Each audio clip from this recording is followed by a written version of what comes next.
trust this Timpson guy at all. Oh, sorry. You hear that? Oh, you want? Oh, thank you. Okay. Oh, my goodness. Wonderful. Thank you. Good evening, and welcome back to the Norfolk Board of Selectmen's meeting of June 26th. I will go through the introductions again. My name is Jim Lehan. To my right is my associate, Mr. Palumbo. Thank you. My associate, Mr. Calcutt, Town Administrator, Mr. Hathaway, and our Executive Assistant, Susan Jacobson. This meeting is being audio and videotaped and will be uploaded to YouTube through Norfolk Cable. Would you join us, please, in a Pledge of Allegiance? Pledge allegiance to the flag of the United States of America, to the republic for which it stands, one nation, under God, indivisible, with liberty and justice for all. If I may, Mr. Hathaway and my associates, I would, we lost a long-time citizen of Norfolk this week.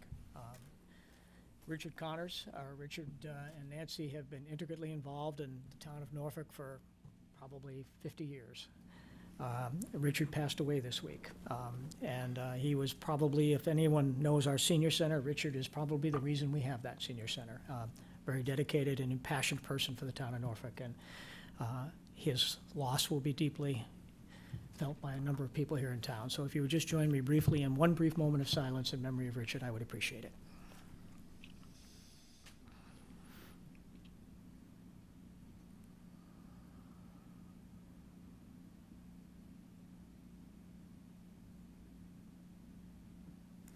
Thank you. Thank you very much. Mr. Hathaway, the agenda, please, sir. Certainly. I'll read you the abbreviated version. First order of business with Ann's Market for a liquor license. Second order is Carvana Class 2 license for used car sales. Followed by a report of the Energy Committee. We have the Town Administrator report, report of the warrants, a number of action items that we will handle at the end of the meeting, and any other unanticipated business that may come before the board. We will not have the dog hearing as originally advertised. Darn. Nothing more painful than a dog hearing. Well, what we have first on the agenda? First is Ann's Market, so I think Mr. Timpson and anybody else that wants to join us. Welcome. Thank you. Where would you like me? Over here? Seated? That'd be fine. Absolutely. Please, make yourself comfortable. Unless you want to stand at the podium. You can So, good evening. My name is Chris Timpson. I'm representing the wonderful folks from Ann's Market. They currently operate in Medway, and they're coming to Norfolk if we can get a positive vote from you here tonight. We have Wayne Headley and his wife. They Welcome. run the market. Wayne is a Norwood resident. He's a proprietor of the market. They've been doing business a long time in Medway. You may be familiar with them. They're going to operate at 65 Holbrook Street, which is an approximate 2,000, just under 2,000 square foot premises. They're seeking a beer and wine off-premises license, and that's going to go along with the sale of deli. They have a wonderful deli. I can let Wayne tell you a little bit more about it. They're going to have a variety store as well, where they sell, things that you'd need at the grocery store and variety items. And so if you'd like to hear from Wayne about what his operation is going to be, I'd like to have him come up for a minute. Please, join us. Yeah. Or the microphone there is fine, sir, whatever you're comfortable with. Thank you. Appreciate that. We're primarily a food operation. A little closer, Wayne. We're looking for the beer and wine. That's just added to make us more profitable, but we are a food operation. We have 57 varieties of sandwiches. We make in under a minute every sandwich, under a minute. So we're a fast-paced deli, and that's the core of our business. And that's what our core still will be here when we come to Norfolk also. Okay, questions, gentlemen? How will this store compare to the one that's currently operating in Medway? I'm sorry? How will this location compare to the one that's currently operating in Medway? The one in Medway is different because we have a butcher operation. I have a full meat operation, which I will not be having here in this. That's a lot of work, and I'm getting too old to do that work, quite frankly. We were looking to downsize the property, and we just found out about this. This just fell into our laps, and it was such a great opportunity for us. Very good. Thank you. I tried to offer him a discount on the fee if he would do the butcher, but no deal. Yeah, just curious in terms of, hours of operation, days of operation, as much for the board as people who are watching from town would be curious to know that. Right, it's 7 to 8 p.m. Monday through Saturday. Okay. And the deli is, which still is our core, is open 7 a.m. to 8 p.m. If you come in at 2 minutes before 8, you can get that minute sandwich. Out of the 57 varieties, you can get it 7:02, you can get it at 7:58 at night. A couple other things the board might be interested in. Wayne is proposed to be the license manager. He plans to be on premises 50 to 60 hours a week. He has taken the TIP certification course. The material is, certification is in the documents that you have Yes. with the application. His wife will be working there as well. She's one of the officers of the corporation. She is also TIP certified. I have her certification. I don't know if the board would like to have that. Thank you. There would be 4 additional employees that they'll have there. The youngest one is 23, so there are no underage employees that are going to be serving, and that they don't plan to have that in the future. They are doing a few renovations to the premises. The main renovation they're doing is they're lowering the height of the display shelving, and that's going to make visibility better so that they can keep a better watch on what's going on, and I think that's a positive move, both from a business perspective and from the board's perspective, to make sure that they're able to keep security and keep an eye on what's going on in the store. You can see in the package that we've provided that they've opened a business account in the name of the corporation, and they do have the funds available necessary to invest in this and make it a good and lasting concern. So, in summation, we're asking you to make a motion to approve the issuance of an off-premises wine and beer license for Waylor Management, Inc., and have Wayne Headley be the licensed manager. Thank you. Your package was very thorough, so thank you for that. Just a quick question, have you had any kinds of concerns or violations associated with the other establishment? No, we haven't.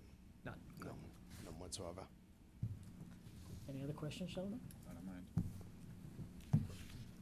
Jack, I would recommend you approve. do I have a motion? I'd be remiss if I didn't say that there are 2 people here that came in support. I don't know if they want to say anything, but they did show up, so it should Thank be you for pointed coming. out. Yes, thank you, and your patience as well, thank you for that. I'm curious, do you have a clock that times the 1-minute sandwich, or is this just? That's our goal, and a lot of it we microwave, and it's 45 seconds, and we're beating the 45 seconds. So you've got it down to a science. Right, right. When do you anticipate opening? If everything goes the way we want it, the Tuesday after Labor Day. Great. Well, let us take the vote first. Do we have a motion? Yeah, we do. To make a proper motion, do you have the information? I do. Actually, In it's terms in of your, specific license and address and such? it's an off-premise beer and wine license. You get Waylor's, you can, There- it's there on you the go. subject That's line. what I was looking That's what for. you're looking for. And no, you cannot keep the check.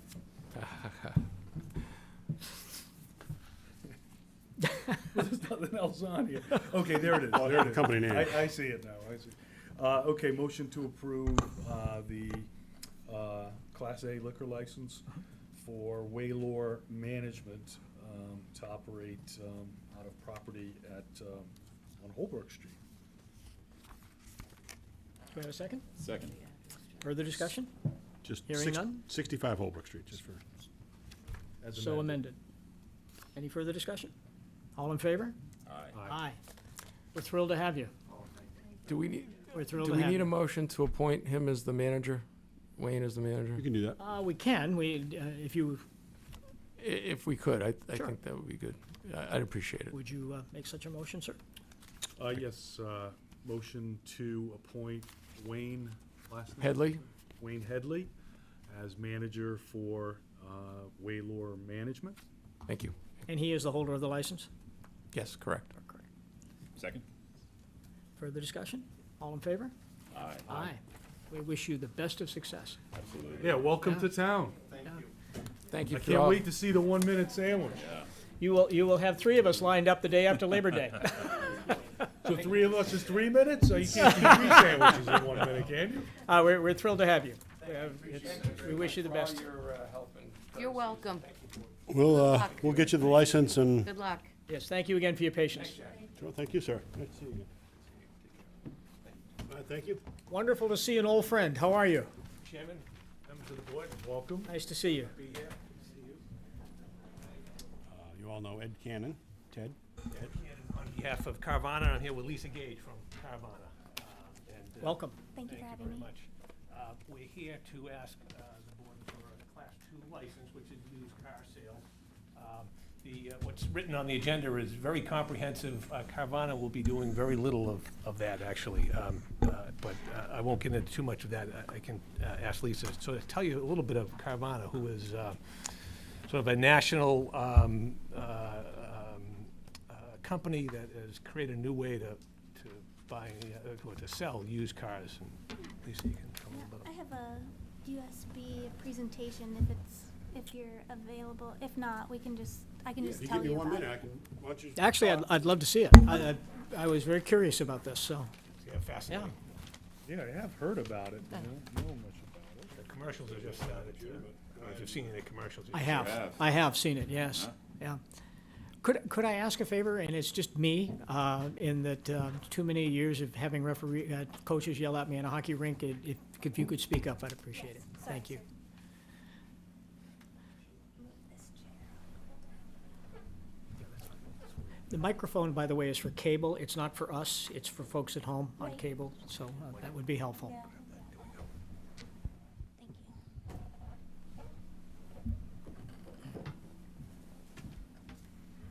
Where'd Jack go?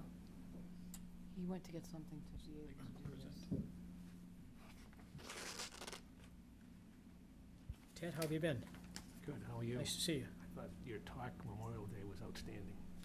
Thank you. And I actually saw a piece about that gentleman from the Arizona. Oh, when I did got you? home that day, so. Have I have know you read about the him. book? Yeah, Yeah. fascinating. I don't know how you cannot be moved by reading Yeah. that book. Very good. Well, thank you for saying that. Yeah, well done. Thanks. Here we wait. Well, I can just tell you. Tell us a little bit about it while we're waiting for that. Carvana was started about 5 years ago as a way to disrupt the used car sales industry. So everything is done online. You can search over 7,000 cars online, do all your financing online, and in less than 10 minutes have purchased a car. And to pick up your car, you can have one of two ways. We can have it delivered to you, which is what this case would be in Norfolk, or in some locations we've built what we call car vending machine. So generally speaking, within 2 days of buying your car, you can receive it. We have a 7-day return policy. If you, for some reason, don't like it, you're welcome to test drive it for 7 days and return it. We have a very low rate of returns, and most of them are families who get a minivan and then decide they're too cool for a minivan and come back and get an SUV. So but less than 1%. Less than 1% of our sales get returned, and almost 75% of those are giving back the minivan. So for Norfolk, we're proposing what we call a hub location, which is where the cars that have already been sold would come from one of our inspection centers, and then from this location in Norfolk, they'll be delivered to the customer. The cars are on site less than 48 hours. There's no customers coming to this site. All the cars are previously sold, and they will be kept behind the fencing. So the only thing in front of the fence would be our employees' cars.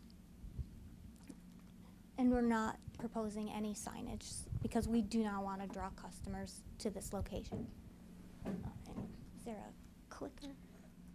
I could Unfortunately, just no. press it. That's okay.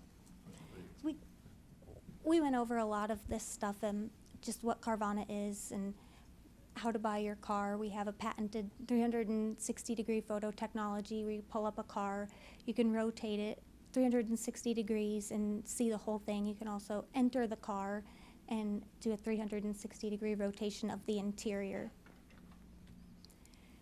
This is our fulfillment experiences, and what we're proposing for Norfolk is the delivery, which is where cars that have already been sold will come out and be delivered on. That is what we call a single car hauler. And this is the operation structure. Is we have our car buyers buy cars at auctions. They go to our inspection centers where anything that's repaired needs to be repaired, new tires, oil change, that kind of stuff.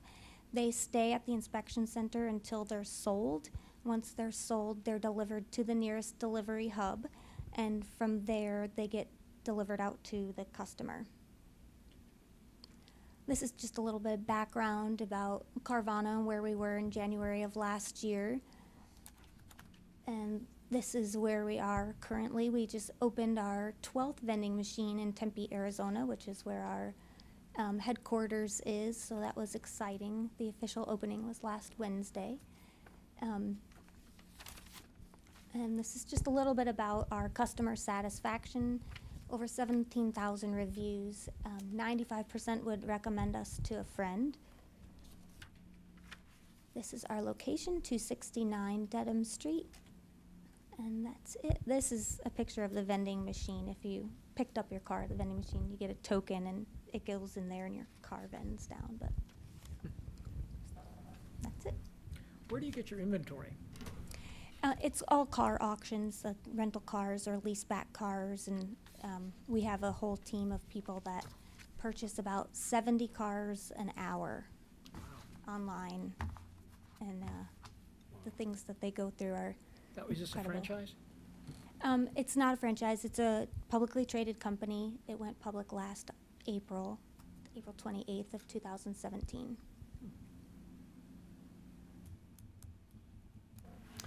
So just to sort of distill it down, Norfolk would be a hub. So again, all the cars are sold.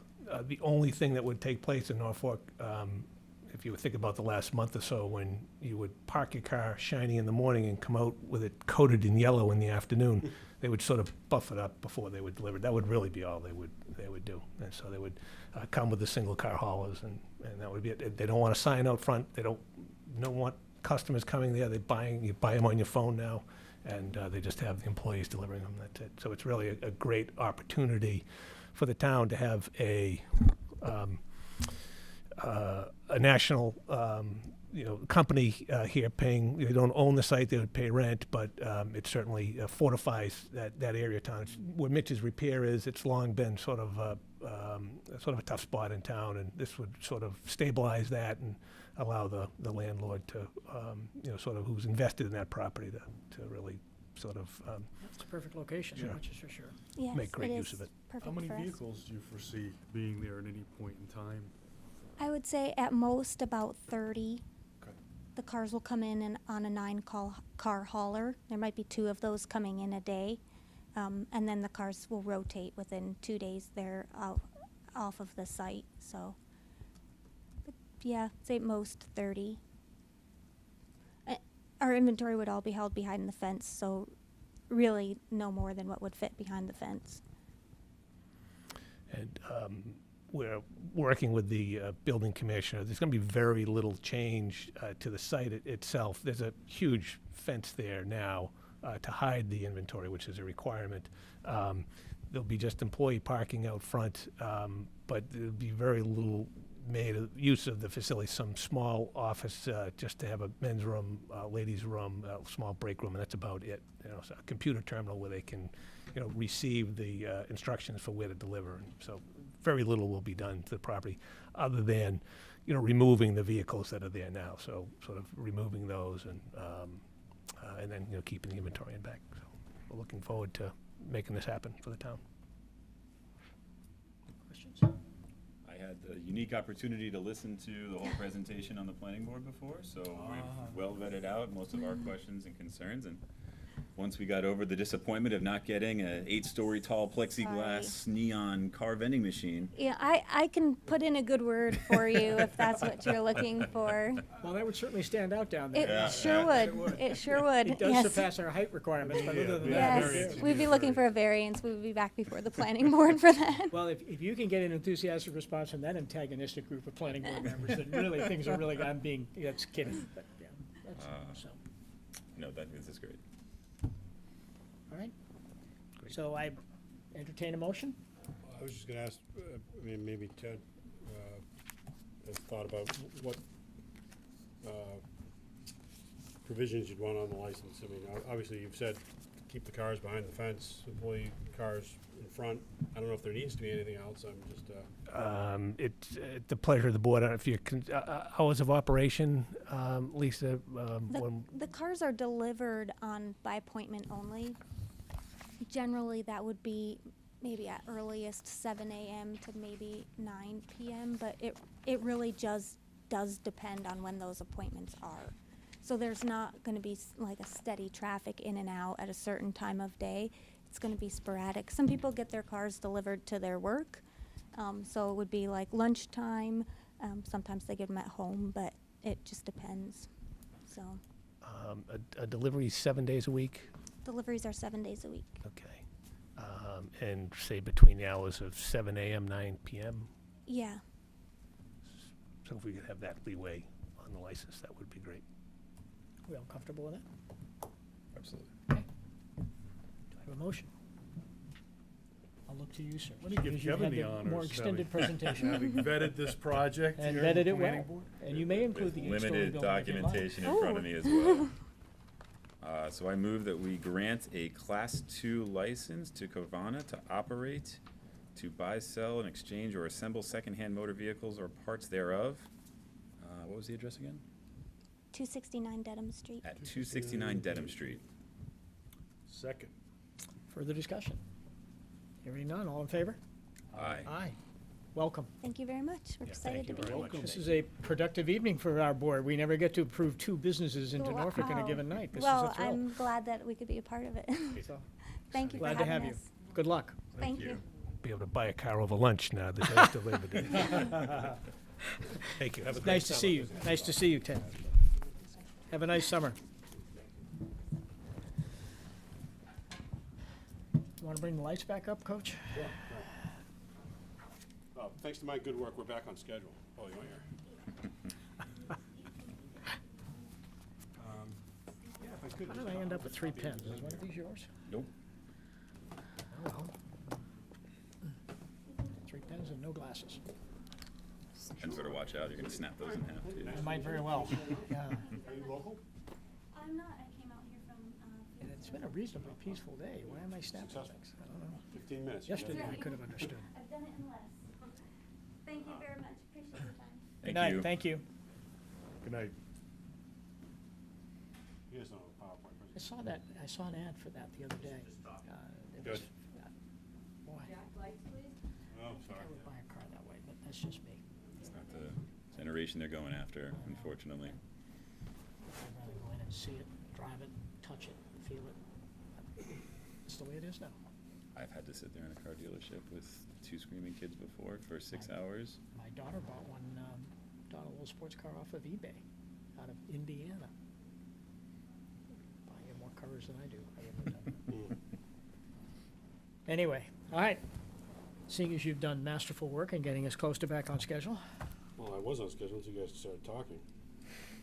We're now 2 we had to wait minutes for you to turn the Hey, lights up. listen, even a broken clock is correct twice a day, right? I think, Well, we I think it's time we for know the we energy have some committee. guests here.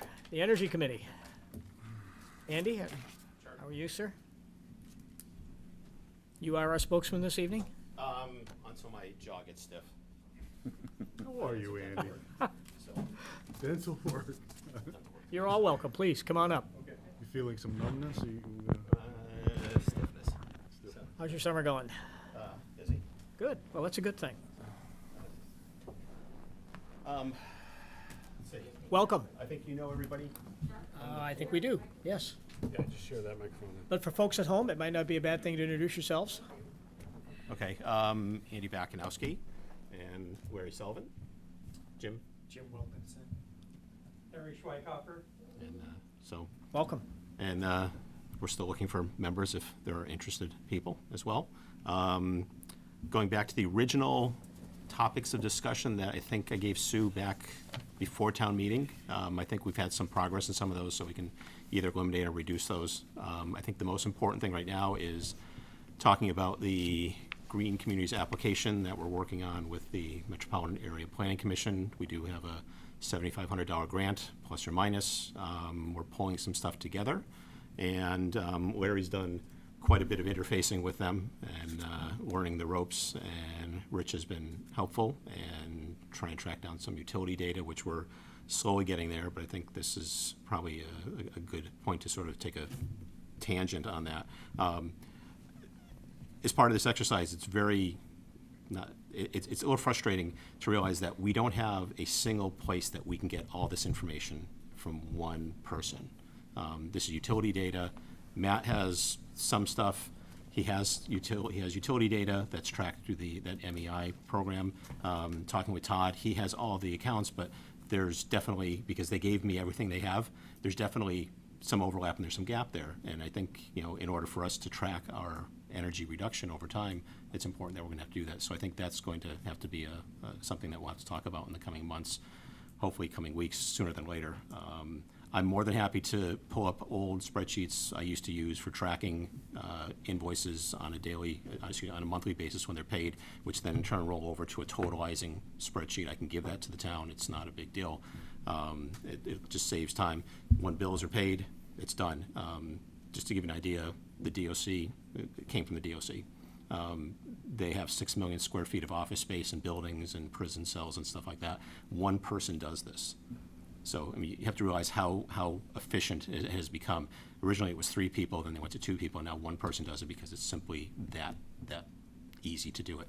When you pay a bill, it gets entered into a spreadsheet. There's a macro that carries it into a totalizing sheet at the end. You can track by month, you can track by year, you can track by quarter, you can track by whatever you want.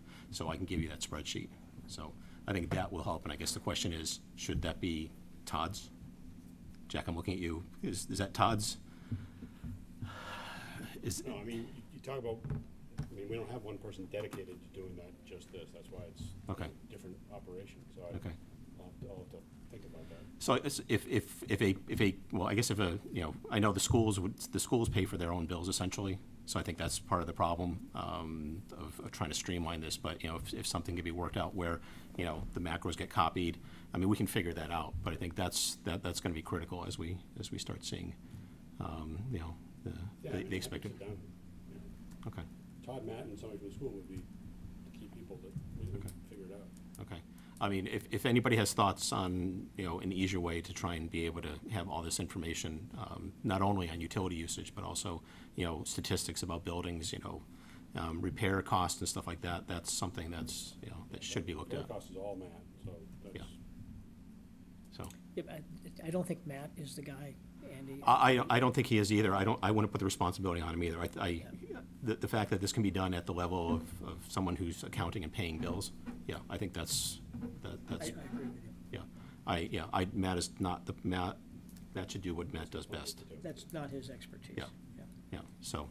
Plus, he's deeply engaged in the police and fire Yep. project right now, so. Okay. I would think, somewhere in account. Okay. Well, we'll let you and Jack work that out. Okay. But anything you can provide in terms of a spreadsheet or any Yeah, process that would help us, why would pull- we say no? I'll That'd be great. pull it up. Yeah, it's easy enough to, it starts at the beginning of the fiscal year, works your way through, and then automatically totals to the next, and then as you finish it up, it kind of rolls over. So it's not even cut and paste, it just keeps adding. So. Well, it would be nice to expedite this. The town has spoken, we're moving in that direction, let's get it done. So whatever we can do to help, Okay. let's get it done. Andy, do we need to get history too? We're gonna need to do some history for baseline information. I have the stuff from the previous time we did this. Do you have Lutz's With information? Ray, I'm gonna say sort of. He spent 6 months. Actually, the work that Ray Angeloni did is a little bit more detailed, but that also is 8 years ago. So it's not quite within the range we're looking at. So plus, since then, we've had the new school built, and a few other additions have gone on, and improvements have gone on. So, yeah, we're kind of in a weird situation where we haven't been static. I mean, most towns are at a point where you can just gather all the data, and then you establish a baseline. We've had so many changes in the buildings. We have buildings going on now and buildings in the future, and I saw the school. That's the good news. Yeah, I saw the school committee meeting, and they're talking about an addition to the Freeman now too. Yep. So, I mean, this is where the baseline is a moving target, which that may be a big asterisk at the end of some of this stuff, because, I mean, what is our baseline? We have no idea. And I'm gonna tell you right now, I have no idea how to even adjust that. Do we just take a snapshot in time and say this is our baseline and then work from there? But we know it's gonna go up unless there's other things that we do. Well, and Larry was on that conference call the other day too. We asked about that, adding new buildings, and they basically said, like you said, you figure it out and then you put an asterisk because you've got new square footage. Yeah. I mean, we're looking at solar now. Well, we are going to have solar at the fire police station. Yeah, I saw the renderings upstairs. So, and I can give you references for the company that did So it if you what need it. steps do you want us to take?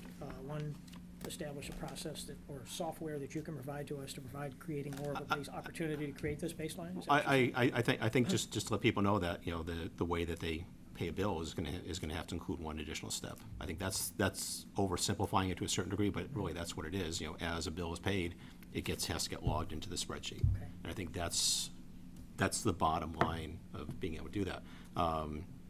I did, after talking with Matt quite a few times, I mean, I was surprised to hear that I guess he's now gone after volume discounting for some vendors as well, which hadn't been done very aggressively before, which, I mean, that's a good deal.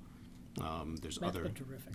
Yeah, so. He's been really, really good. So I give him credits for that. And as much as I'm a firm believer in competition, keeping pricing down, being able to do volume discounts with single vendors may be the way to go. I mean, that's something that could be a 2-year, 3-year project of looking at things. I'll leave some of the gas, the propane dealers that the town uses. Everybody I've talked with always has a great time. My experience with them has been horrible, and I'll just leave it at that. And is this somebody we really want to do if we start going to one vendor? Because there's more than one vendor for propane. There's an energy alliance that we use up in our cabin up north that's now coming down to Massachusetts, and several suburban and eastern are also part of that. Propane is $2.30 a gallon, which is, if you have propane and you suffered through the spike a couple years ago, it was $5 a gallon, and they held firm. And the more you purchase or commit to, over 1,000 gallons, you could be under $2 a gallon, which, I mean, that adds 20 cents a gallon adds up, especially if we have a cold stretch. I know that some of the buildings that do use propane, it would only help the bottom line and minimize some costs too. So those are some things I think that we'd want to look at too. But right now, I think the priority is to get the Green Communities application in, and I'll get the spreadsheets, and we'll start looking at establishing a baseline data for that. Maybe we could talk about Larry, that for yeah, go ahead. just a minute. The Metropolitan Area Planning Council is going to help us to put this application together. They've done it before. They have gobs of experience in how to do this and how to do it right. And their help is certainly much appreciated. They sent us an email with a suggested RFP wording to go out for what they call project expediters. Now, these expediters are really auditors. They're the ones that come in and actually audit the buildings.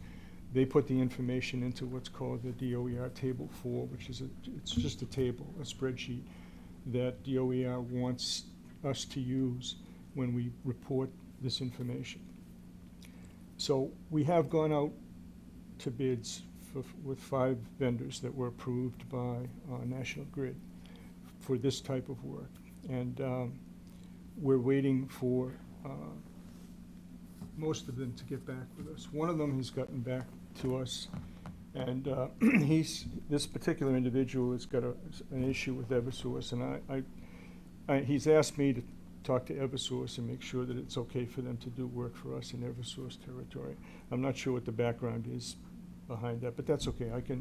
I'll talk to Eversource and see if I can figure out what the issue is. Hopefully, there's no issue.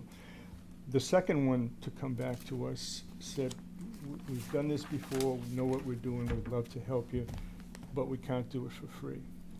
The email that we got from Metropolitan Area Planning Council said, we get them to do it for free with the idea that when we identify a project that's less than $100,000, we have the opportunity to deal with them one-on-one without going out for bids. And it's a payback for them investing the money to do the When you audit. say the opportunity, is that an implied consent, or is it just an opportunity? It's There is a implied, difference. but there's no commitment. There's no commitment for us to use anybody. But the intent is, if there isn't a reason not to use one, let's say a vendor that does the auditing for us, then we would use that entity for. But wouldn't that take us out of the competitive bidding process, It would, but it would be only for projects that are less than $100,000. which I think would be most of our projects, I would think. For lighting, yes, but for, I'll use the heating ventilation system here as a poster child. I mean, that's gonna be a fairly large project if it But ever comes initially, in that. it would be the smaller projects, Yeah. Andy. So I'm not suggesting it's good or bad, but it sounds like No, I think, there's always a quid pro quo when someone does something for nothing, Yeah. so. Well, I'm gonna leave the person nameless. There is a company that's on that list that I had used at Corrections, and they did a free audit for 2 of the buildings here in Norfolk. And when they were said and done, since DCAM was paying for the improvements, the pricing worked out to $2,000 for a thermostat. Same thermostat you can go to Home Depot at, pay $200, get $100. At that time, there's a $100 rebate. We actually reran their numbers and did it ourselves. The DOC ended up doing it themselves. We did it for $16,000. So that's the risk you run by using some of these people. But at the same time, that's where I'm hoping that my experience with almost everybody on that list, I can steer people away from those people. So Rise Engineering did the lighting in here. I mean, that's what they're known for. Does this get into any conflict with our procurement laws?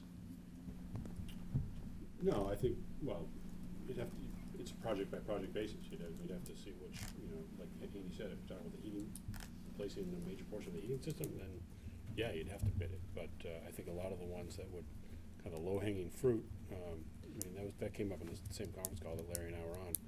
Yeah, it sounds odd, these guys are gonna do these audits for free, but that's the process that the MAPC and the rest of the state is using, is they're coming with goodwill that you're gonna then hire them to do some of the work. Like Larry said, you're not locked into picking them, and certainly if they're recommending a project that you have to go out to bid, you have to go out to bid, unless they're on the state bid list or, some other workaround. There's nothing It's something we just need to look at. Yeah. Just- Right. Quick question, I wasn't involved, did they give you a price, the ones that said you can't do it for free?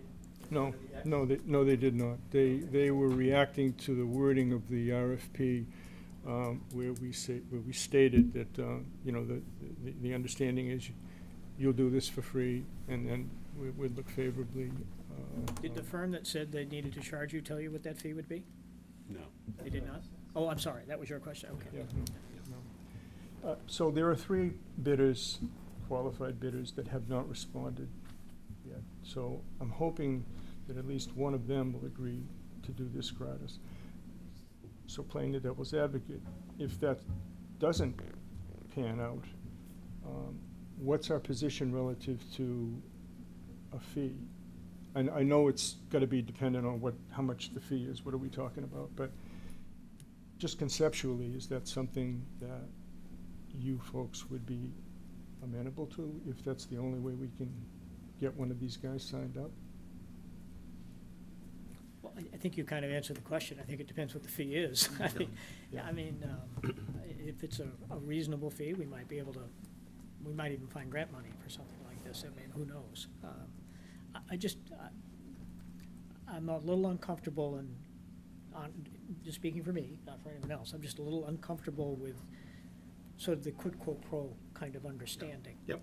No one does anything for nothing, and nor should they. I mean, there's nothing wrong with making a profit, that's business, that's not my issue. But they're gonna get it back somewhere.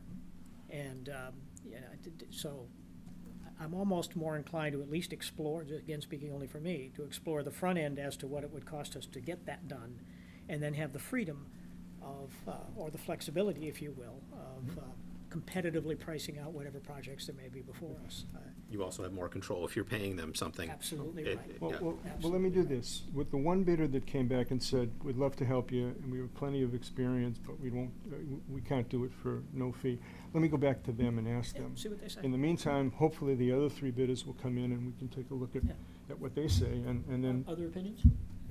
and then we'll see what happens. Yeah, I Um, mean, I think I agree with Jim, but maybe we just take it one step at a time.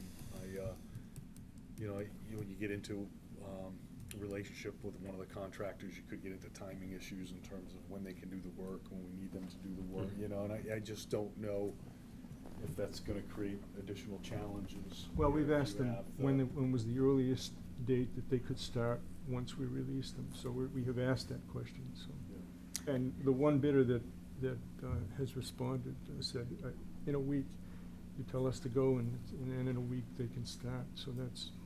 Do you have any feel, Andy, for what a charge for this might be? I mean, we're looking at 250,000 square feet, plus or minus, for all the town buildings.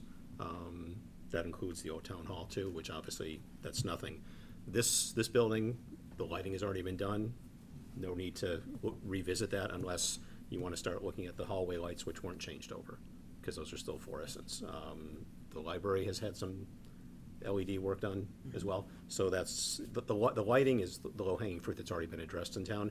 Some of the other more complicated stuff, such as boilers, heating systems, ventilation systems, that could be improved. You might be looking at $5,000 for a building to come up with a good solution for here. It could be $2,000 for the library. The H Olive Day, I know we have a brand-new tank over there. Do you look at a wholesale change in what you're looking at? That could be a little bit more expensive simply because of the size of it, because it's a much larger boiler than here. So, $10,000 might be the case. $2,000 might be on the low end, but I would expect around $10,000. That's not outrageous. Yeah, if you do it a building by building and prioritize the buildings as well, that's one way of looking at it too. Any rebates that come back in through new construction, that was always a funding means for doing this kind of work, where the money that has come back in through utility rebates or incentives, that goes into a separate account, or in my case, we had an energy trust, and those would then, they self-propagate to fund another audit, which in then turn would bring more rebates in, which of course have been significantly decreasing over the past 2 to 3 years. So yeah, we're kind of coming in on the tail end of some of this stuff. 5 years ago, people were doing so much work for either for nothing or for so little money, just to get their foot in the door to get on these lists so they could become the experts. Now they're realizing that, yeah, we'll do lighting for free, because you look it up, there's half a dozen fixtures that are accepted by the utilities, and that's it now. There's thousands. It's just not gonna be the same way anymore. So, yeah, that's kind of where we are. This is Probably the, cents per square foot, or, I remember when I was in Medfield on the energy committee, we had a guy come in, he was a consultant, he didn't sell it. He just literally did the audit, that's all he did. Yeah. He provided the report of what can be done in each building. So that's another way to go is, and then these expediters, whoever can bid on the job, Yeah. based on what he comes up with. Yeah. And these expediters, there are people that they do lighting very well, they do small boilers very well, but when it comes to a larger boiler like you have in this building or the library or the schools, you've got to find somebody who has that expertise in-house, or they work with a subcontractor. The pump houses, I know there's been some VFD work done on that, the sewage treatment plant up here. Right. You need people that know what they're looking at, because I know that there have been consultants that have recommended VFDs for pumps that they work 1 hour a day. That's it, and you've spent $15,000 on a VFD that you will never see the payback on. So that's one thing that, we need to be careful of as well. So, We know. so. Okay, so what are the next steps then that you need to do here? Just from an overview standpoint, there are 5 criteria that need to be satisfied as part of the designation process, okay? This is number 3. This is the big nut. This is the one that's gonna take the time and the energy to put together the package that the OER is looking for.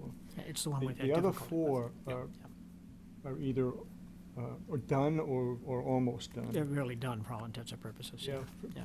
Pretty much so. And Jack and Rich McCarthy have been very helpful Yeah. in helping us to get I to mean, we that spent point. 6 months, as you know, trying to develop that baseline, and we're not successful at doing so. Yeah. So, Anyway, that's Yeah, just from an overview. I have a sneaking suspicion our end product is gonna have several asterisks next to it, which is I mean, it's not exact, but at the same time, it's gonna have to be close enough for government work.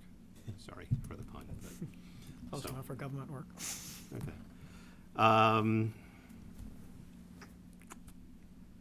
That's all I have. I have talked with Matt, just about the solar canopies and the company that, had Key Solar. I mean, I know the guys very well over there, because all the DOC systems you see, they provided most of that equipment under another company that was bought out by somebody, and let's just say they had a falling out with friends, so, and this gentleman went out on his own, so, but he was the brains behind the operation, so,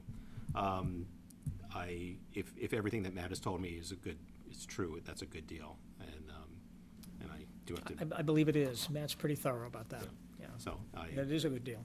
I did see the planning board meeting about the concerns about, you're gonna see these ugly canopies in front, Kevin saw it. I did. I had a good seat. The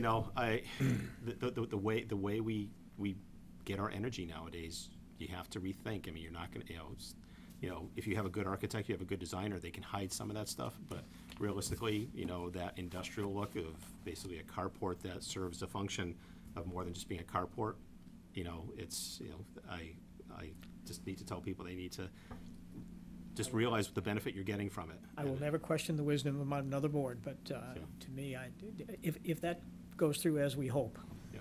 that will pay, I think, pretty close to the entire cost of that building. Yeah, yeah, so, And it is an industrial park yeah, so, I mean, with a there's- raised area. It's a raised area. It's, Yeah, I mean, it'd be a good deal Yeah. if we could make that work. so, Lincoln Sudbury High School has it, no, it's, Hmm? Lincoln Sudbury High School has them, and they look fine. I know. Yep, I went down there, took pictures of that, and their biggest problem is the slope goes towards the middle, it doesn't drain off, so you have leaves Alright. that, 'cause Well, it's- hopefully we'll it's have like an this. advocate on the planning board that will help us with that. Hopefully. So, but yeah, I mean, Keep looking for one. There's gotta be one out there somewhere, don't you think? Walter's a nice guy. you wanna see a 4-megawatt field? No, it's okay. No, No, I got it on my phone. you I the got PowerPoint. it on my phone. believe you. I guess I'm gonna see it. You're gonna see it. That's big. Well, our building's not that big. Yeah. Where is it? That's in Framingham, the Odessa plant. Good lord. That's the one big auction house. carport. The Well, old at the GM. time it was done, that was the largest in New England, and this is now dwarfed by, this is 4 megawatts, that covers almost 6 acres. What they do is they park cars underneath it. So, it's, yeah. So, yeah, it's, it may not be attractive, but it's pretty impressive. So, I don't know. So you guys are gonna work together and come up with some process to, or I haven't seen the responsibility to spreadsheet. I'd create the love to see it. spreadsheet? Yeah. Give me the spreadsheet now. I'll get the spreadsheet to Okay. you. Yep. Yep. And you're gonna pursue further data as to who we might or might not be able to use to, Yeah, help us with yeah, this? and I'll go back to the one at that both wanted to feed, alternatives. find out how much and we're I talking think we're about. inclined, guys, am I right, that we're inclined to at least, I think, prioritize the thought of paying for this and not have the obligation at the back end for Okay, quid pro quo? Are we Agreed. in agreement on that? okay. Okay. Yeah, that definitely sets a better direction for us I because. think so too. So, okay. Okay, that's fine. Well, thanks for all your hard work on this. Thank you. I mean, it's been a long time coming. If we can make it happen, let's make it happen. I'm sure we can make it happen. I'm sure we can too. With a little bit All of- that grant money you've been talking about, Andy, come on now. Well, Matt's got 250,000 available for the carports over at the police station. That's available right now. That's probably good through October this year, and then it's gonna drop. So, I mean, it's free money. That's free money, so. We'll take it. You can get that now, or we have to wait until we're? No, I mean, in fact, he's got design, he can apply for it now, and. Good. Up until, I can stop in and talk to him. DOER is providing $250,000 for carports, you know, it's the way to go, because they're realizing that cutting down green space is not the smartest thing, cutting down trees is not the We smartest can thing. cut down a lot more trees. But Yeah, yeah, so, but, you know. Then we'll have another board in here arguing with us about cutting down trees, so, yeah. Yeah. Yeah, so, but I mean, in some cases, I'll be the first to admit, there's a couple of projects I'm working on where, 12 acres have been clear cut. And that's, it's, people are up in arms, but then when you realize what's been dumped in these places, it's just crazy, and you end up having a hazardous waste site to clean up. So, but yeah, Comments, questions, guys? Anything? okay. None for me. Gentlemen, thank you very much for your work. Okay. Thank you for the Thank Thank you. We appreciate it. Thank you. Thanks. wow. I'm gonna go buy a car now. Just did. Well, with a little luck, we'll have a carport you can But we're park it getting under. delivered at lunch. Yeah. You just bought a car at Caravana? That was one of our previous visits. Thanks again, guys. Thank you. Thank you. Have a good Yep. summer. Thanks, Andy. Good night. Jack will be in touch. You betcha. Thank you. Be nice to get that done. So the accounting system obviously has account numbers and invoice number and amount paid, but it doesn't have kilowatts used or gallons used or any of that stuff. So we can extract a lot of the data, but then we just supplement it back to, we have to go back to the original bills. That sounds like a no-brainer to me. And ask them to Okay, provide that moving right along. electronically for us, so we could. Well, oh, Jeff, just play your microphone. So like Eversource, the big vendors already do that. Right. There's a process through the state. Actually, Jim's got to sign, unless he already did it, sign a couple things that authorize the Energy Committee and the MAPC to use, it's like Energy Insight is the software. And yeah, they'll be able to pull all that in. Matt's already got access to that, but, so yeah, they'll be able to pull that. But it doesn't have oil companies and propane companies and Gotcha. some of the little guys. Okay. And part of we get He's the guy that. 50 electric bills a month or something like that, so it's, it is not a simple, it's not just take a bill and add up, 7 points of data. It's that times 100 every, Right. So it's, That's why I was thinking there might be an opportunity to remove the manual piece of that Yeah. process. in some Well, way, shape, or yeah. form, but And the other thing that we have to keep in mind, we're not overstaffed. right. Believe me, we're not overstaffed. yeah, understood. You want to do the report of the warrants?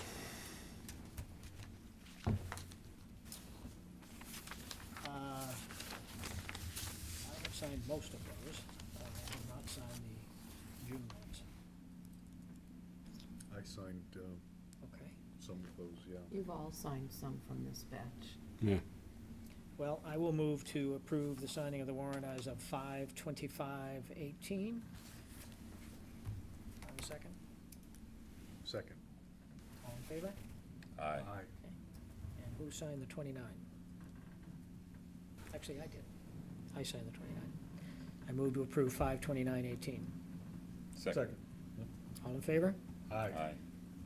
Okay. I think that must be 5/51/18 is kind of a tough date. That'll be 5:15. Was anyone here for that? Just me.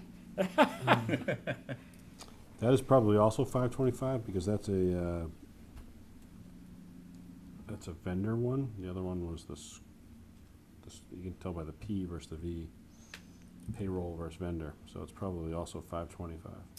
Well, I will run the risk of it saying 5/25/18 also. Warrant, and now let me specify that 49VS18. I will double check that, Jim. Okay.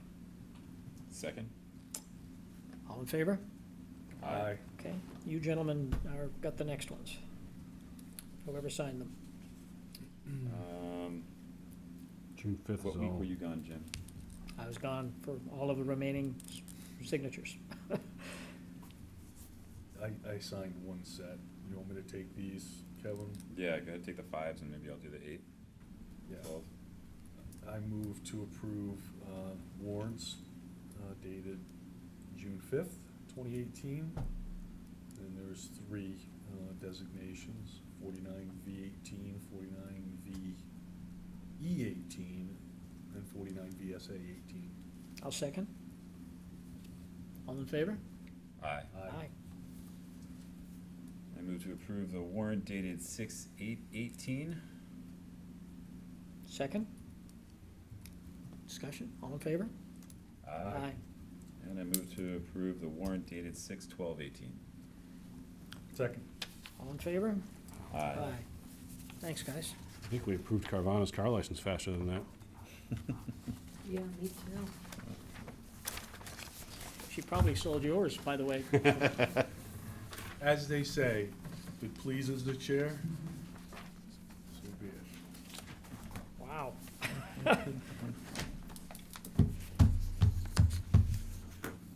All right, It's creeping over my space. Mr. Hathaway. Okay, so we have the police chief and the deputy police chief contracts. As you know, and you probably know, their current contracts expire June 30th. I think, having some discussions with the chairman and my own personal thoughts, I think, I would present these to you as written, with one exception. The police chief's contract is a 3.5% increase per year.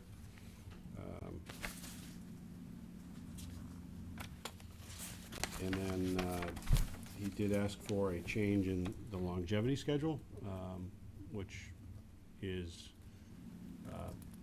recognizing their extremely long tenures.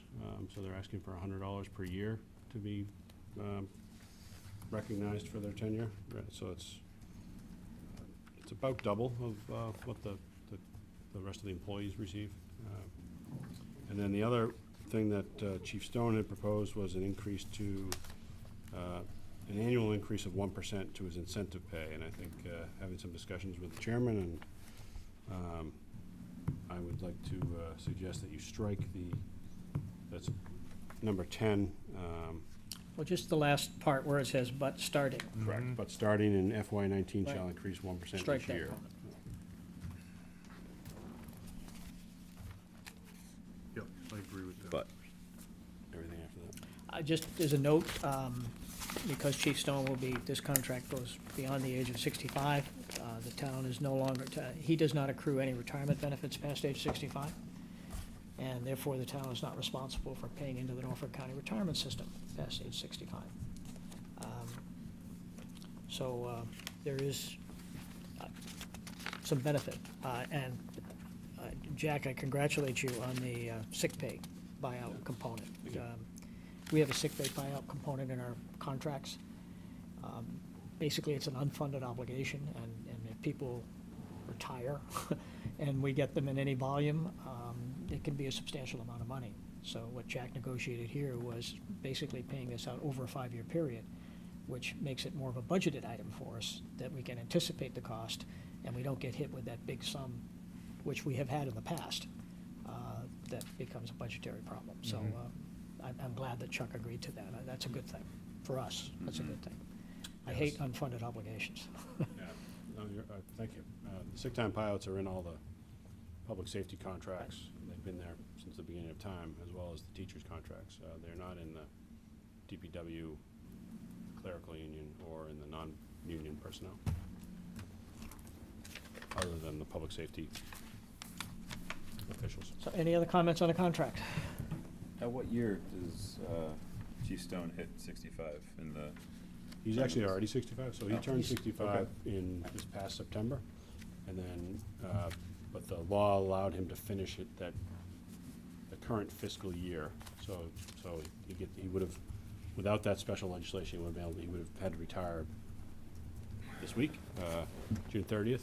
June 30th, correct. So he gets to work 5 years past. So this is actually a little, he'll have to retire on September 10th, 2022 is when he turns 70.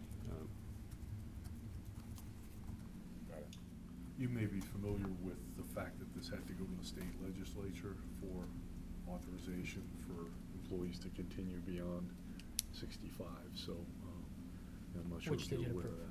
that. Mm-hmm. I mean, chalk it up to my relative newness in the position, or just my overly analytical mentality.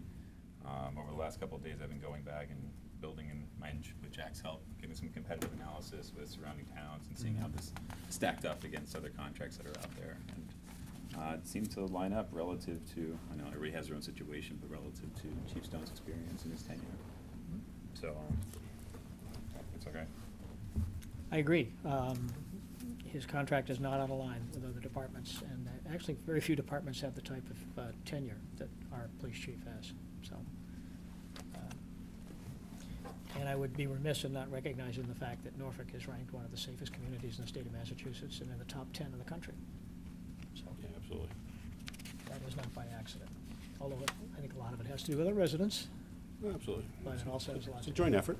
the joint effort. I mean, thank you. I mean, and that's, I know I'm glad that's, you did that.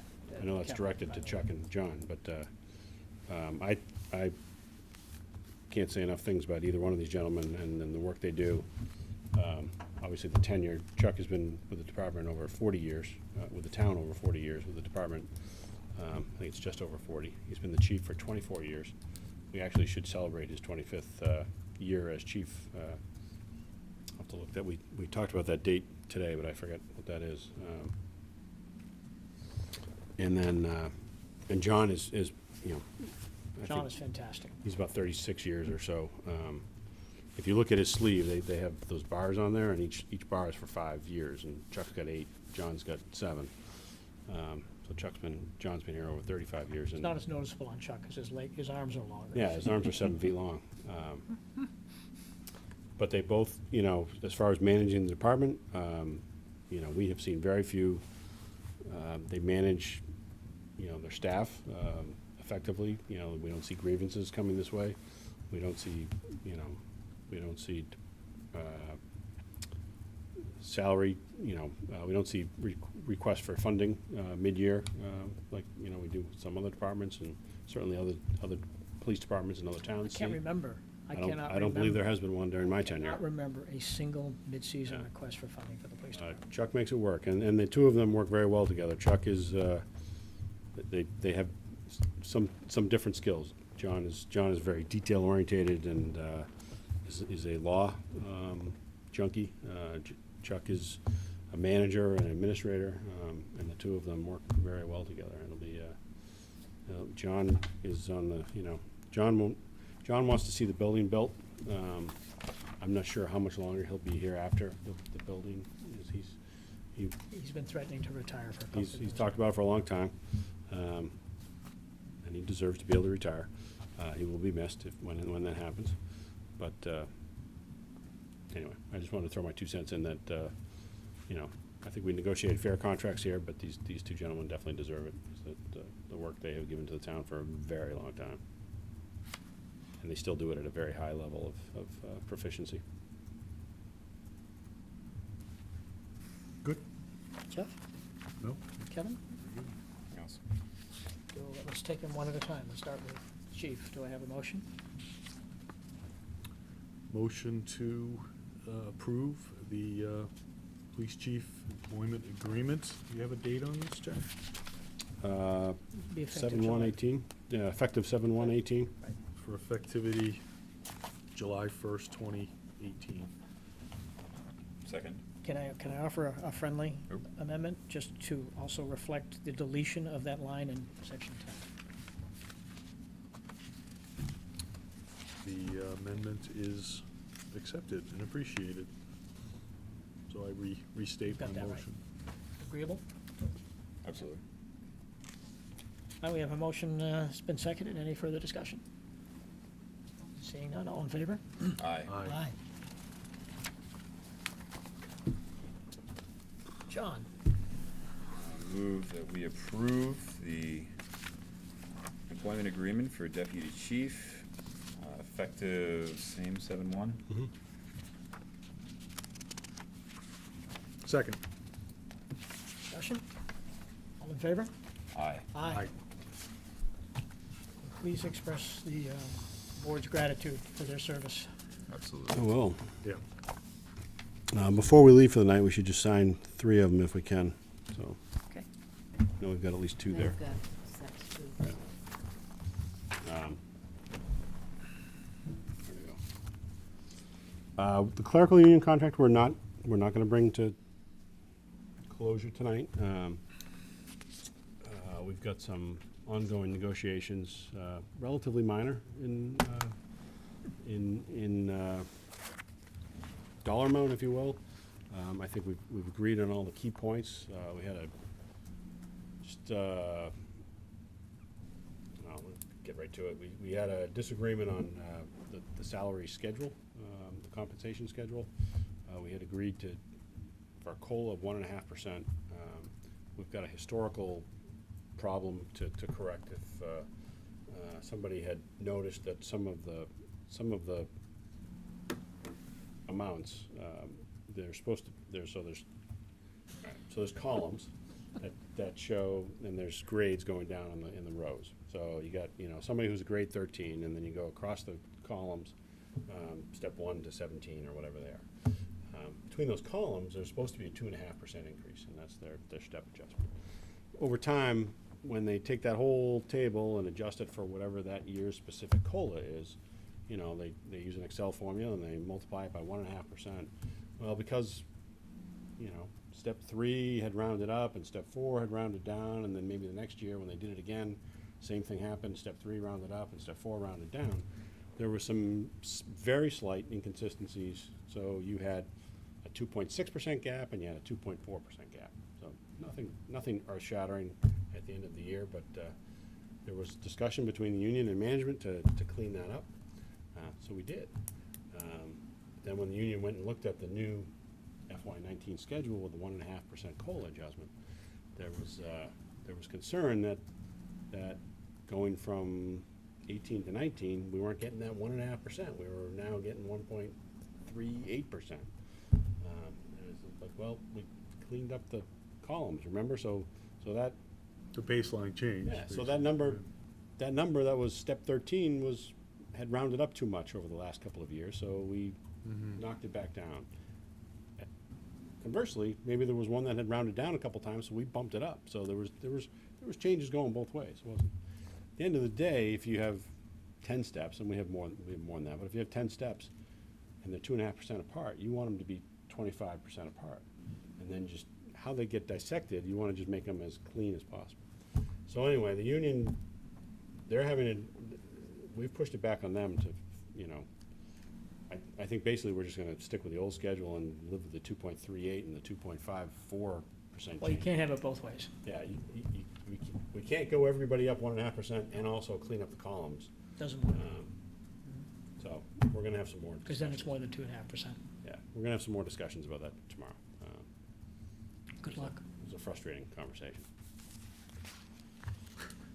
So, How many significant figures are we carrying all these calculations out to now? These are not big numbers, trust me. yeah, I These know, are- oh, yeah, these so are we're not. very, very small We can numbers. start paying people in fractions of pennies per Yeah. hour.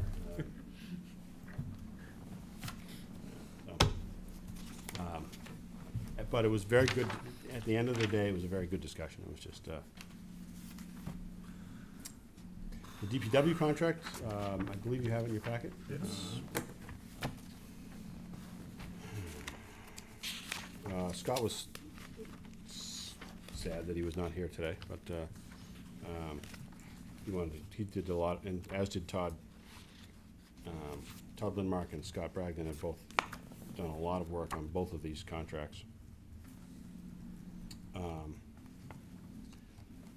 I did a old and new comparison on that, and Yeah. I'm very happy to see that some of that language got cleaned up. Yeah, we cleaned up some of the callback, call-in language, so, It's not as ambiguous as it was. thank you. It's much clearer. Yeah, so there's, I want to say it's Article 7, section.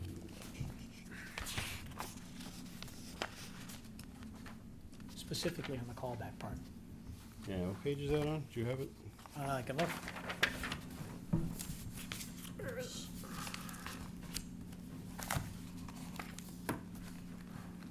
Should be under hours of work, I thought. It's not page 14, is it? No. I don't think that's it. Todd did a good thing. Todd actually cleaned this up and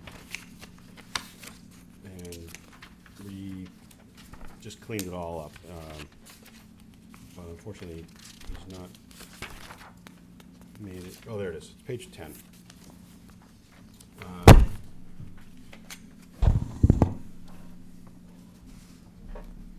So there's a difference between called back and called in. Called back is when, after your shift, if you're called back up to any time, up to an hour before your next shift, there's basically a 4-hour minimum. So if we call you in, you're gonna get paid for 4 hours. There was a lot of discussion about, and we had made some changes in this in the last round of contracts, that, you know, if they come in and a tree blows down in the road, they come in, they clean the tree, they go home. There's a lot of discussion about whether or not, if we call them back in again, that would be a new callback event. So we've cleaned that up, that if it's a weather-related item, it's not a new event, unless that 4 hours obviously has elapsed. If it's a completely different type of because the argument in there is that if it's a weather event, they really should be scouring the town looking for trees that are down, and certainly listening to the police telling them as they're doing their patrols, they'll tell them that there's more stuff down. They shouldn't be going home. If it's they come in to help clean up a car accident, and then they go home, and then again, this is like 1 o'clock in the morning, so they're. But if they go home and then an hour and a half later they get called in for, a Tree down. now it's a tree down. Since it's a different type of event, that would be a new callback. And that's the way it, so we were happy to get that kind of compromise language, because in the old days, they used to just go home, if another call came in, it was another 4 hours. So literally they could get paid for 3-4 hour sections. They in a could get 6 paid hour 8 period. hours for 2 hours of work. Yeah. The way it was written. That was a good cleanup. Really, that was the majority of the change. We did add some language on page 22 about, we just kind of agreed to what type of equipment we would give them, what kind of clothing and accessories we would give them on an annual basis. Reality is we were giving them a lot of that material anyway, but it wasn't documented very well, so we agreed to give them hard hats and 5 t-shirts and 2 long sleeve shirts and 2 sweatshirts, and then 1 jacket every other year. Of course, if it's ever damaged, they have a nice jacket that's keeping them warm, and it gets damaged while they're performing their duties, of course, we're still gonna work with them to replace that, but if they lose their jacket, that's, we're not just gonna give them a jacket. Yeah, I know Scott worked hard on this. Yeah, he did. He has a lot of detail in there, for sure. There is a lot of detail in this contract. Questions? No, I mean, it's an extensive contract, it's 29 pages. Right? It's quite a contract. Kevin? I'll be very open in that I did not give this the same level of scrutiny as I did the other Page two, which 4? are a little easier reads. Yeah. Well, there's more history behind this. His computer just died, so she can't. Do work I have a on it. motion to approve? So moved. Second. Discussion. All in favor? Aye. Aye. And again, thank Mr. Bragdon for, And Mr. Lindmark. and thank this, and the union for working with us to clean Can that I? up. Oh, I'll just watch the tape, never mind. What's it? I'll watch the tape. Okay. To see who motioned. Hey, Kevin moved? Nope. No, Jeff moved? Jeff moved and Kevin seconded. Okay, thank you. They all said yes. Enthusiastically. Great. We like enthusiastic yeses. All right, James. DPW firefighter local union, please consider allowing the Norfolk firefighters local 4134 to hold a 5K road race on Sunday, August 26, 2018, to raise money for fight against autism. Cure for autism, rather. This is the first time they're doing this? It is. And they've worked it out with police chief. They're using one of his okayed routes, so. Certainly a good cause. Yeah, I A think. motion to approve? Move to approve the Norfolk firefighters local 4134 5K for autism on Sunday, August 26th. And I love the flyer. It's appropriate Yeah. for a fire department. Yeah. Do I have a second? Second. Any discussion? All in favor? Aye. Aye. And Just thank- as a side, they probably will be back. They're looking to add food and, potentially, beer Oh. to this, but they haven't secured a spot yet to do that.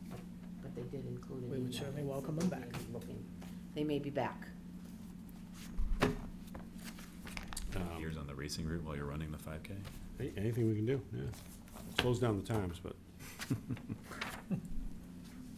And Kate Howarth, firefighter, paramedic Kate Howarth, I think is doing a great job kind of spearheading that. We have a couple of resignations, Elizabeth Valley from the COA and Patrick Toohey from the Conservation Commission. I know they have both served for a number of years and did a great service to the town. So Elizabeth and Patrick, thank you both for your time and talent that you've given to the town for a number of years. We appreciate it and we're grateful. We also have the surge contracts for water and sewer treatment chemicals, surge paper, and surge DPW supplies. I know Mr. McGee and Ms. Harrington have both reviewed those, and those are kind of just annual contracts that get us our supplies for water chemical treatments, sewer chemical treatments, and then the DPW, the paper supplies. Do I have a motion? Any questions? Should vote them and sign them. Do I have a motion? Motion to accept surge contract award for water and sewer treatment chemicals, paper, and DPW supply. Second? Discussion? All in favor? Aye. Aye. Aye. Then we just have the light task of the Board of Selectmen's annual appointments.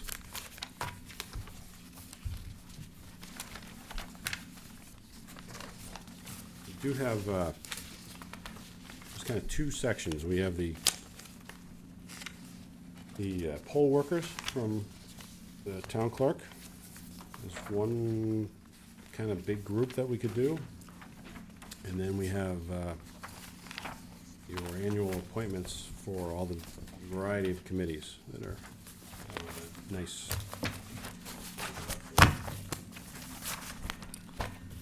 We can take the poll workers as just a block, can't we? Yeah, and I don't think we need to, I think we can just, I think we can waive the reading of the names, maybe? I don't think you need to read all those names, do you? I don't think we ever have. Yeah. How about a motion to approve the recommendation of the town clerk for poll workers? So moved. Second. All in favor? Aye. Aye. All right. Thank you. Well done. And then we have 2 pages of Board of Selectmen appointments. Want me to just read them, or you want to proceed? Sure, well, whatever your pleasure. There's no traditional way to do this.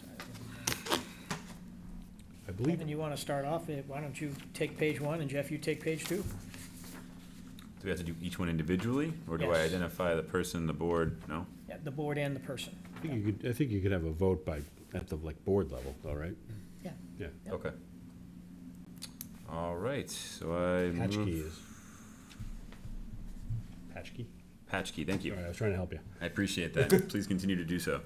I move to appoint Robert Patchke to the Community Preservation Committee for a term that expires on 6/30/21. Second? All in favor? Aye. Aye. I move to appoint David Turi to the Conservation Commission for a term that expires on 6/30/21. Second? All in favor? Aye. Aye. I move to appoint Kevin Roach to the Corrections Advisory Committee for a term that expires on 6/30/19. Second? All in favor? Aye. Aye. I move to appoint Janice Axberg, Thomas Mirabal, James Schweitzer, and Deborah Grover to the Council on Aging for terms that expire on 6/30/21. Second? All in favor? Aye. I move to appoint Taylor McVeigh and Charity Stolars to the Cultural Council for terms that expire on 6/30/21. Second? All in favor? Aye. I move to appoint Barbara Bartholomew, Marcia Johnston, and Betsy Whitney to the Historical Commission for terms that expire on 6/30/21. Second? All in favor? Aye. Aye. I move to appoint Scott Bragdon, Neil Cross, and James Dyer to the Insurance Advisory Committee for terms that expire on 6/30/19. Second? All in favor? Aye. I move to appoint Richard McCarthy as the MAPC rep for a term that expires on 6/30/21. Second? All in favor? Aye. Aye. On this one, I will recuse myself as I am one of the appointees. Jeff, if you would handle it. I move to appoint James Lehan, Thomas Cleverden, William Conklin, and Sandra Smith to the Municipal Affording Housing Trust for terms that expire on 6/30/20. I second. All those in favor say aye. Aye. I'm recused. Can I get a pronunciation assistant? Tricia St. Aubin. Gotcha. I move to appoint Patricia St. Aubin to the Norfolk County Advisory Board for a term that expires on 6/30/19. Second? All in favor? Aye. Well done, sir. Thank you. Yeah, well done. I move to appoint Anthony Turi as Records Access Officer, term to expire 6/30/2019. Second. All in favor? Aye. I move to appoint Robert Nicodemus and Richard McCarthy to the SWAP organization with terms to expire 6/30/2019. Second. All in favor? Aye. It's a big one. Might be some debate. I hope so. So this is actually included with appointments? Even though he has a contract. It's usually every three years. We got out of sync with my contract for some reason. Yeah, I don't remember this coming up since I've been on the board. Let's come Usually- back to that one. We usually do, we usually do it when you have a night off. So it's- Okay, I move to appoint John P. Hathaway as Town Administrator for the Town of Norfolk, term to expire June 30th, 2019. Second. All in favor? Aye. Aye. I move to appoint Murphy, Hess, Toomey, and Lehane, LLP, as Town Council for the Town of Norfolk, term to expire June 30th, 2019. Second. All in favor? Aye. Aye. I move to appoint William Conklin as Veterans Agent, term to expire June 30th, 2019. Second. All in favor? Aye. Just a quick comment on that. That's not that all of these folks don't do a wonderful job, but Bill has been outstanding as a veterans agent. Yeah, And, yeah.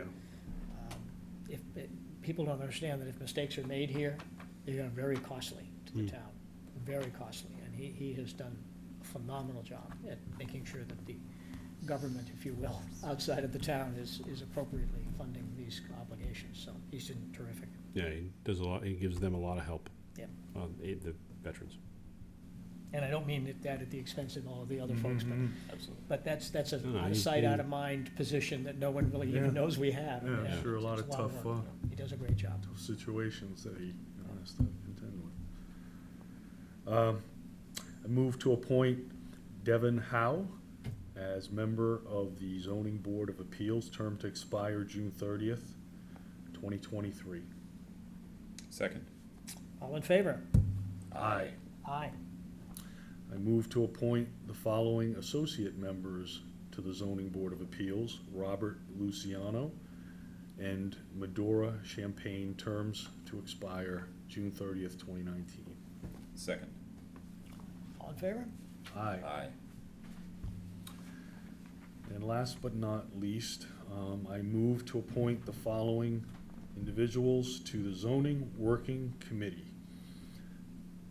Robert Bullock, ex officio and non-voting; James Lehan, ex officio and non-voting; Richard McCarthy, ex officio and non-voting; Walter Byron, Planning Board Representative; Thomas Gilbert, Board of Health Representative; John Weddleton, Conservation Representative; Christopher Weeder, ZBA Representative; Jane Dewey, at-large member; Peter Diamond, at-large member; Aaron Hunt, at-large member, all terms to expire June 30th, 2019. Second. Where Jim Lehan is being appointed, I will proceed and ask all those in favor. Aye. Aye.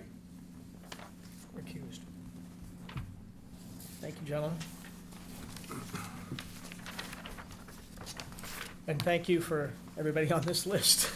Without your time and talents, we Absolutely. would come to a screeching halt, so This thank you all town for your service. depends on its volunteers. We did have a, This needs to go in the public record. yeah, that's her, it's in the, Carvana. nope, the other one, Oh, yeah, okay. They gave it to us, so it's gotta go.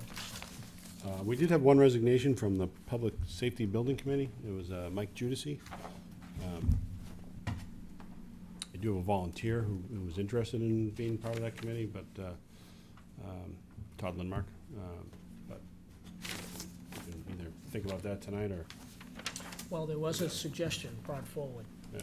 by the committee, and there's a reason why we might not want to entertain that? No, I talked to Todd and he's eager to do it. He'll squeeze it in.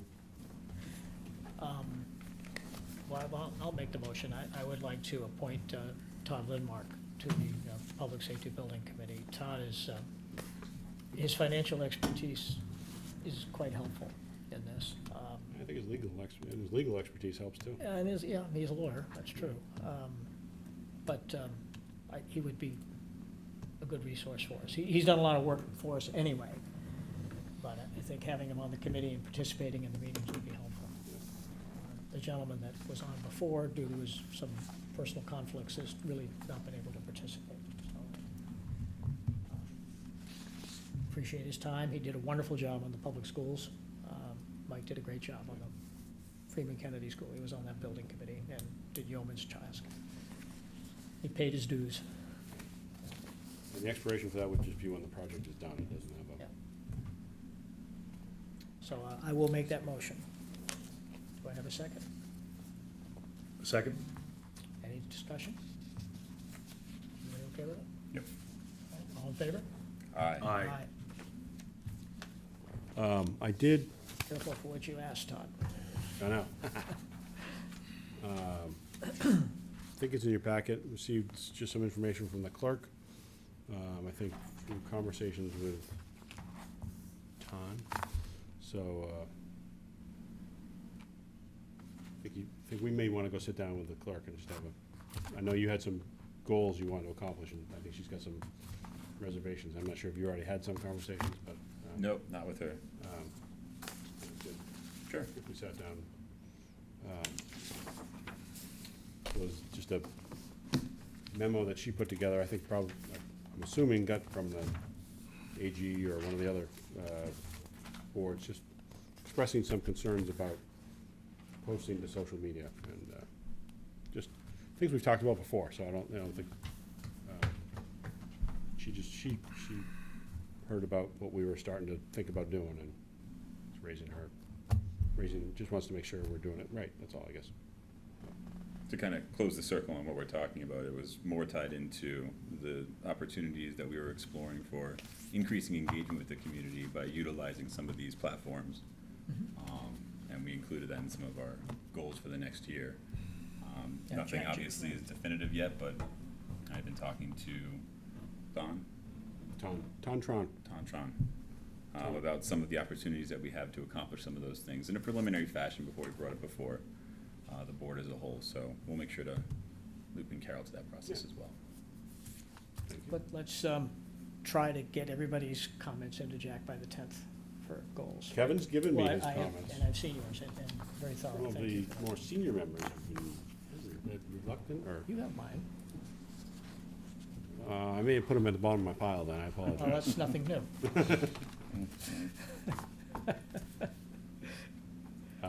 But we'll make sure everyone gets them in by the 10th, so we can have that as an item and see if we can prioritize how we want to spend our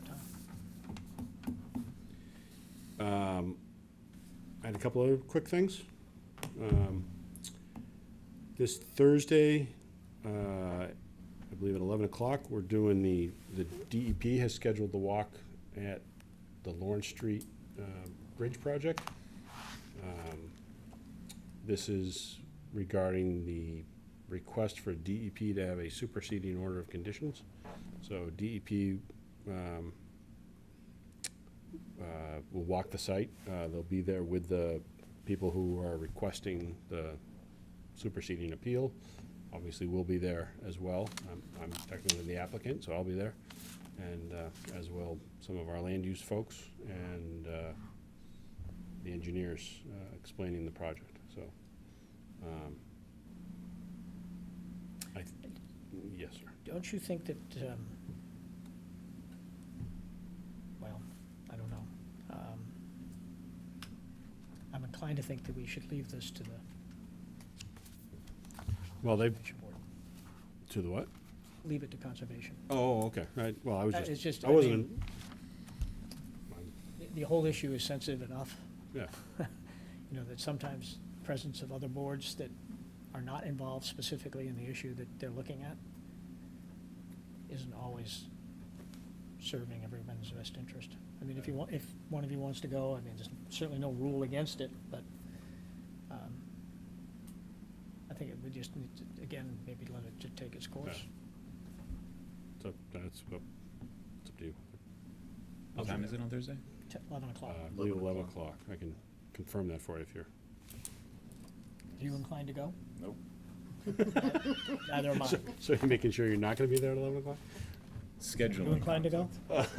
I can't actually on Thursday. I So, had it written so down we're to all- go. And So we will not, the board will not be attending that. Okay, I Yeah. really, I was just kinda giving you a heads up anyway. So on, just in case the board's interested, on I believe it's July 13th, the ZBA is meeting and we'll be getting the update from the LSP that we hired regarding the DEP audit and. Is that part of their regular meeting? PIP process. Yeah, it'll be part of the regular So meeting. it'll be on TV. It'll be on TV, it'll be, Yeah. it'll be publicly announced, if it's not already, at least 48 hours in advance. You know, I think the LSP that we've hired is starting to go through the process of evaluating everything that's been done, what needs to be done, you know, and having some discussion. It's kind of a peer review, so they're having some discussions, making sure they're on the same page with the other LSP. So that should be an interesting It'll be conversation. one of the best shows on cable. Yeah. what date did you say in July?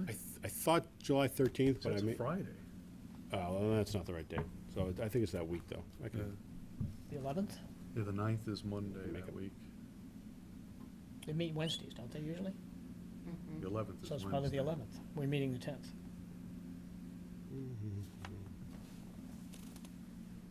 Oh, I forgot, I don't remember my password. you can, well, I'll double check that. But it's on the calendar. Okay. And before we leave, I will let you know. Now, the other reason I stepped out is I got a call from Sean Dooley.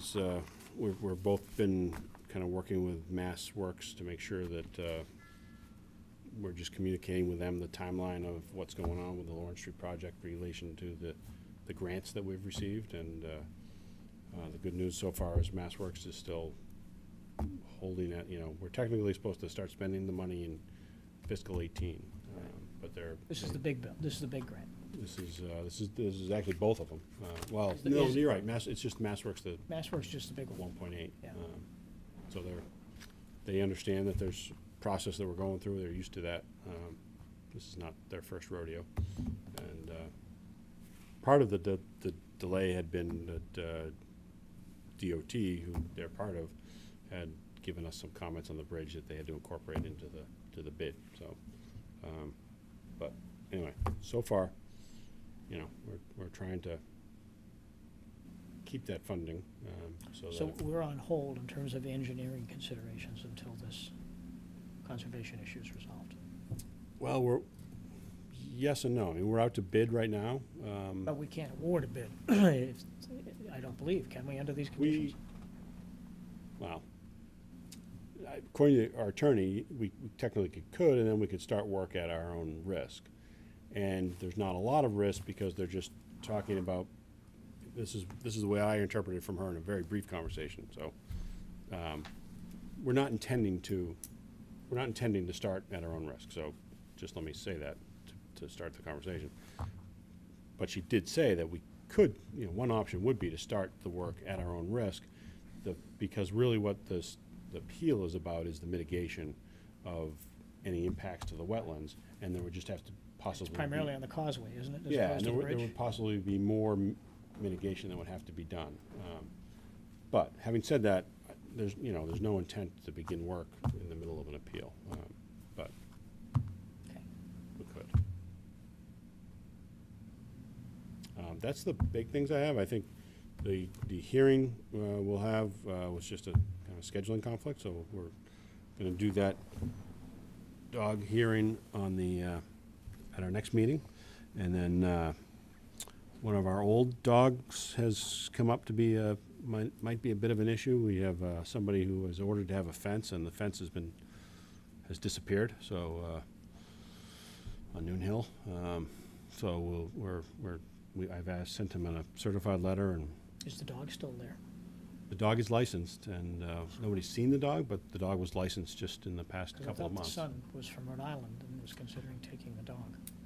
Or was it the other way around? No, you're right. The son wasn't living at home. I think Rhode Island, and was thinking about taking the dog, but he's licensed this spring in Norfolk. So that's all I can tell you.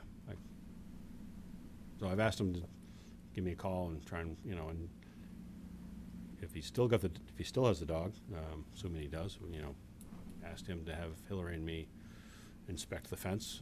So maybe he's just moved it behind the house or something. But as the order was to have it inspected by the animal control officer, if he's made changes to that, we want to see what those are. He also hasn't provided his liability policy this year, which he was supposed to do on an annual basis. So I This hope. was the dog that attacked other dogs. Yeah, that was very contentious at the time. It was about 2 years ago. Yep. Yeah, about 2 years ago. Yeah. So I'm trying to resolve this without having another hearing. So hopefully I'll be successful. Give it your best effort, I please. will give it your best. And as I told Jim, we do have a rooster problem that we may have to have a hearing about.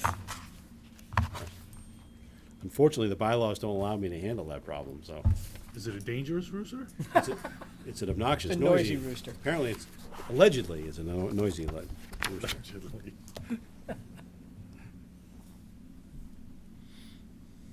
That's all I had, I believe. Sue, anything? No, Kevin? Nothing more. Yeah, Jeff? Well, it's been a long meeting, but you've done a great job, Lord Chairman, guiding us through. Oh, such talent. One minor quick thing, just probably left it on the printer upstairs. Just because I had issues with kind of the process of the way things happened. That postcard that went out to every town resident that talked about the town clerk's, the vote for the town clerk. Mm-hmm. And there was a lot of question about who did it. The paperwork was filed. A resident in town, resident in town did that paperwork. Everything was done legally. So that's the good news. I still think there's a lot of items on that postcard that were stated incorrectly. That it was a power grab by the selectmen. It was, this was a process that was initiated by the town clerk. There were some other kind of what I call inflammatory things on there that I wish that postcard hadn't happened, but I guess the good news is that everything was done legally.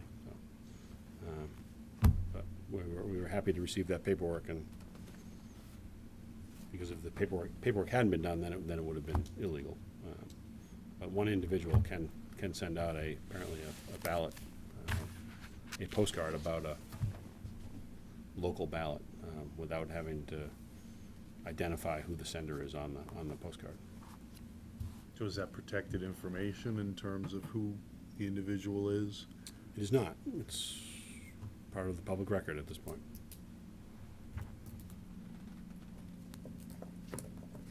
I don't think we need to. No, Okay. Anything? Lots of signing. lots of We have signing. lots of signing to do out. Okay. Well, I knew I brought 3 pens for a reason. I don't even know how I got 3 pens, but okay. Any other business, gentlemen? Not mine. All right, well, we won't adjourn until we sign. No, I think you can sign. Is that all right? Yeah. Well, Okay. poor Christine wants to go home.